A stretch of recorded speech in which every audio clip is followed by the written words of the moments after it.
আমরা আসলে অনেকদিন ধরে এটা খুব শুনছিলাম, অনেকের কাছ থেকে তথ্য পেয়েছি যে এখানে পরিবেশের জন্য ক্ষতিকর পলিথিলিন, পলিপ্রোপালিন, যেগুলো দিয়ে আসলে পলিথিন জিনিসটা তৈরি হয় এবং মানব স্বাস্থ্যের জন্য ক্ষতিকর এমন কিছু উপাদান এখানে আছে।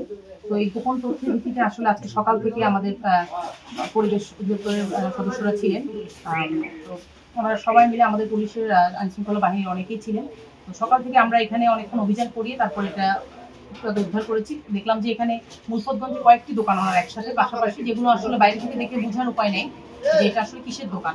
তো এটার ভিতরে আসলে গোডাউন, এবং এখানে প্রচুর পরিমাণ আমরা পলিথিন জব্দ করেছি। প্রায় সব বড় ছোট মিলে 42 বস্তা আমরা এখন দেখলাম, কারণ এখন আমরা পুরোপুরি ওজন শেষ করি নাই। তাও আমরা আনুমানিক যতটুকু দেখলাম মোটামুটি 400 কেজি কাছাকাছি, 390 কেজি তারা একটা আইডিয়া করছে, আর বাকি আছে। তো মোটামুটি 400 কেজির মতো আমরা পলিথিন জব্দ করতে পেরেছি। আর আরেকটি যেটি বিষয় সেটি হচ্ছে মানব স্বাস্থ্যের জন্য ক্ষতিকর কিছু কেমিক্যাল, কিছু রং, যেগুলো কেকে বা বিভিন্ন খাদ্য আইটেম হিসেবে বিক্রি করা হয় বা বেকারিতে নিয়ে যায়, সেগুলো উনি কিছু সংরক্ষণ করে রাখছেন, যেগুলো দোকানে উনি সাপ্লাই দেন। তো সেগুলো আমরা জব্দ করেছি। আর আরেকটি বিষয় যেটি সেটি হচ্ছে যে কিছু বাজি, পর্দা, এরকম কিছু জিনিসও তার দোকানে পাওয়া গেছে, যেগুলো তিনি বিক্রির জন্য আসলে মূলত এনেছেন। তো আমরা যেটা জানতে পারলাম যে উনি অনেকদিন ধরে আসলে এই ব্যবসার সাথে জড়িত।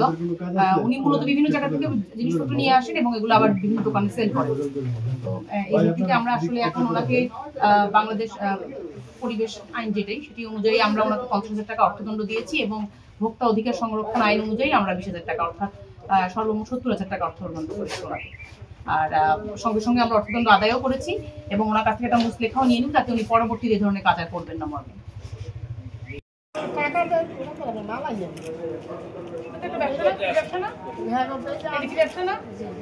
এবং অনেক ধরনের জিনিসপত্র না আপনার কাছে, এই যে এত বড় বস্তা যায়নি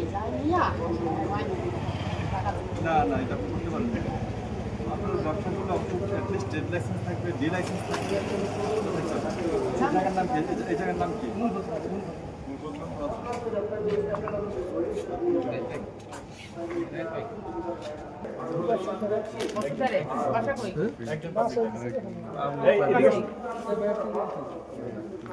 আমি কি কাজ করতেন?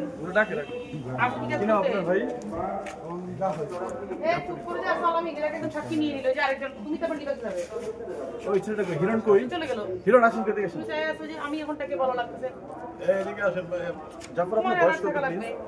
ভাই এখানে দাও, সেটা কি করে না করে আপনার বাবার নাম? আপনি একটু এদিকে আসেন।